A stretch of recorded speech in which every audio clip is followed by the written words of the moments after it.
It's another trip with Philippine Airlines, and this time I'm off to Asia's Latin city. Join me in my trip as I make a quick visit to Zamboanga City, visiting places like Kanilar Barter Trade Center, and trying out local treats like knickerbocker, all the way to popular dishes like the ulaytum and its famous curacha.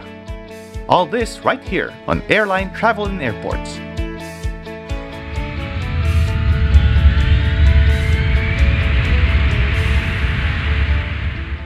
As usual, my journey begins at the check-in counter, being issued my boarding pass for my flight today for Zamboanga City. But before that, I gotta make my way to PAL's Domestic Mabuhay Lounge, a perk only elite members are rewarded with, where I can refresh and get a hearty meal while waiting for my flight.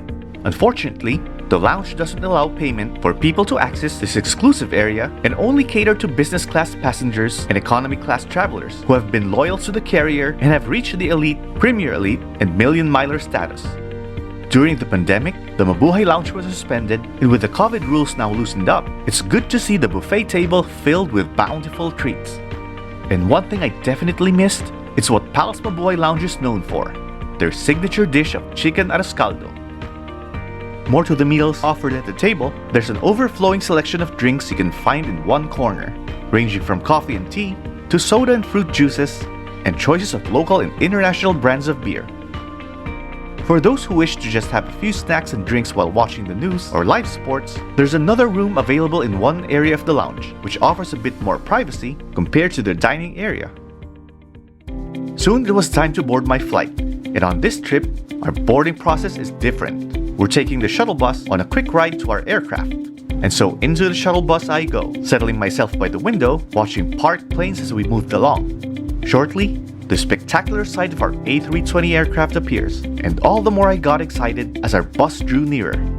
As I mentioned in my other blogs, I really do prefer walking up to the aircraft than taking the aerobridge. It somewhat gives a personal feel to see the entire plane up close while witnessing the vibrant sights and sounds at the ramp. And as I walk up to our aircraft, all the more it got thrilling as I got near the plane's door and seeing the activities happening inside the cabin.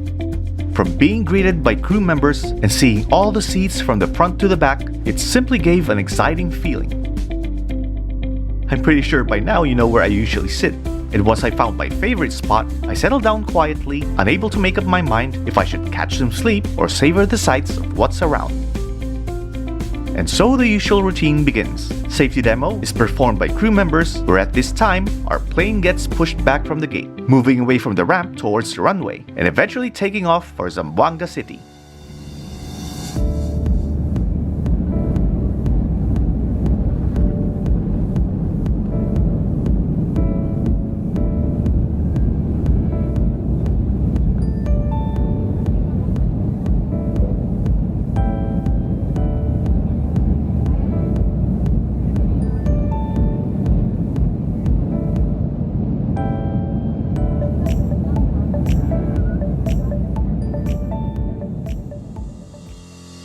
Shortly, we were airborne, and all I can do is savor the view of the clouds while waiting for crew members to hand me some snacks soon as they began serving them.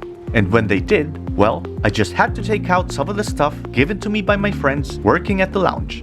It sure pays to be nice and friendly to them. After that, more view of the clouds outside my window, and this flight that lasts for about an hour and 45 minutes. And before I knew it, our aircraft already started to descend, with a spectacular sight of islands seen as we drew nearer and nearer towards our destination.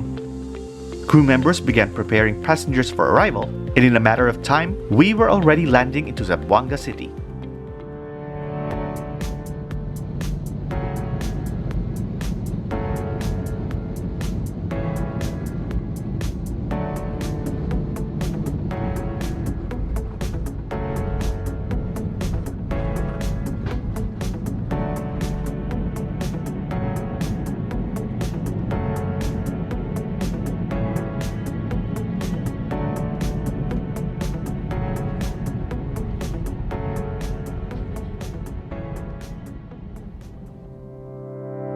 After a lifetime of dreaming to set foot to what's known as Asia's Latin City, I've finally made it here. And with this trip being my first time visiting Zamboanga City, I just couldn't wait to disembark and experience the place firsthand, beginning with the fresh morning air that seemed to warmly welcome me as I made my way down the stairway. Of course, There's this iconic side of the airport that gives a unique feel that I'm definitely in one of the southern parts of the Philippines.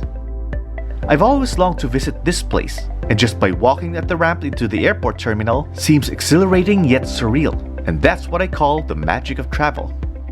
What makes Zamboanga City's airport unique is its design, having touches of Malay and Muslim on the outside and Spanish influence on the inside. Now finding myself at the baggage claim kinda reminds me of visiting a hacienda-style home. But no matter how laid back it appears, this happens to be Mindanao's third busiest airport. And so off I go out, moving on from arrivals and hopping into one of those fancy-looking tricycles to accomplish one of my top reasons of visiting Zamboanga City.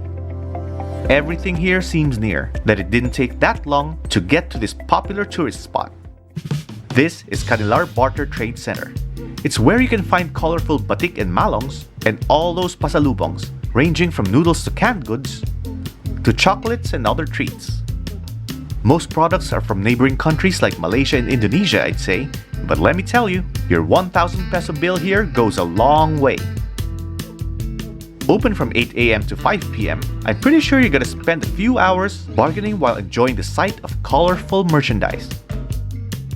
But don't worry, it's safe here, and haggling for the best deal earned me a few friends who were able to give me huge discounts on items I'm bringing home to resell. And you know what? There are just some items I need to hoard, and it's these wafer sticks called Apollo. If you've tried them before, you know what I'm talking about. In the evening, I gotta try one dish I've been curious about long before I got here. It's tiula itum, a special black soup made from burnt coconut meat. Trust me, this spicy stew is so good. Then I had Knickerbocker, Zamboanga's famous dessert made of mixed fruits with a good serving of strawberry ice cream on top. Definitely a treat. Next day, I made a visit to KCC Mall, not because of the shops, but because the mall's near the airport, and I found out that its car park is used as a good spotting area for arriving aircraft. Sadly, no planes arriving yet, and I gotta go. And finally, the highlight of my trip here. It's trying out the famous curacha, smothered in olivar sauce. Although they have branches in Manila, nothing beats the authenticity of having to enjoy one right here in Zamboanga. As I've been told, no visit to Zamboanga City is complete without sampling these mouth-watering spanner crabs, or should I say, curacha.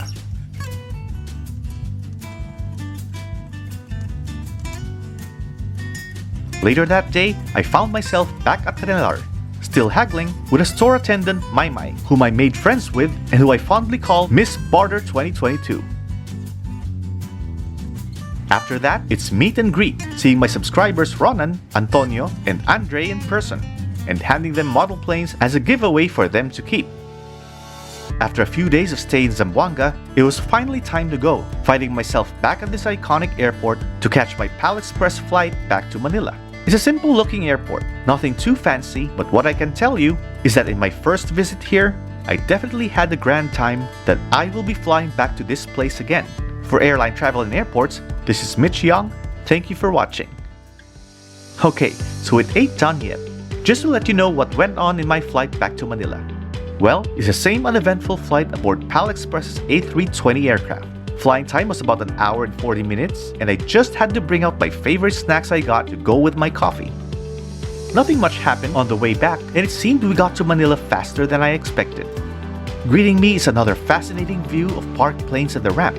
And soon as we were cleared to disembark, I just had to go and collect my cargo. It's business as usual. Again, thanks for watching. See you on the next vlog.